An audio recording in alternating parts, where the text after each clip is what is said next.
نحمده ونصلي على رسوله الكريم أما بعد أعوذ بالله من الشيطان الرجيم بسم الله الرحمن الرحيم معزز اساتذہ اکرام السلام علیکم ورحمۃ اللہ وبرکاتہ. میری تقریر کا عنوان ہے یوم اساتذہ. ہر سال کی طرح اس سال بھی ہمارے اسکول میں یوم اساتذہ کا پروگرام منایا جا رہا ہے. سب سے پہلے میں ڈاکٹر سروپلی رادھا کرشنن کا مختصر تعارف پیش کرتی ہوں. ڈاکٹر رادھا کرشنن کی پیدائش 5 ستمبر 1888 کو سروٹنی کے قریبی دیہات میں ہوئی اور اپنی ابتدائی تعلیم بھی آپ نے یہیں سے حاصل کی. ڈاکٹر رادھا کرشنن 20ویں صدی کے ممتاز مفکر تھے اور تعلیمی اور تدریسی میدان کے ماہر بھی تھے.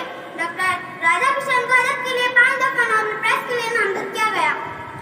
دوستو، ڈاکٹر رادھا کرشنن کا شمار بھی دنیا ہندوستان کے عظیم شخصیات میں ہوتا ہے جن کی زندگی طالب علم اور اساتذہ کے لیے کھلی کتاب ہے.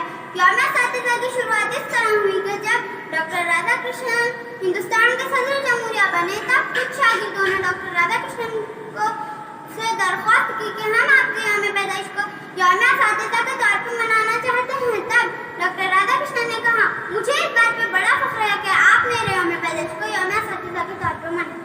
تب ڈاکٹر رادھا کرشنن نے کہا مجھے اس بات پہ بڑا فخر ہے کہ آپ میرے یوم پیدائش کو یوم اساتذہ کے طور پر منائیں. تب سے یعنی 1962 سے ہر سال اسکول کالج میں 5 ستمبر یوم اساتذہ کے طور پر منایا جانے لگا.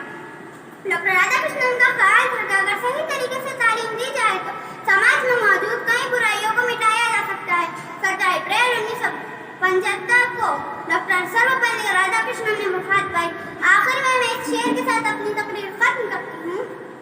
افراد کے ہاتھوں میں اقوام کی تقدیر، افراد کے ہاتھوں میں اقوام کی تقدیر، ہر فرد ہے ملت کے مقدر کا ستارہ.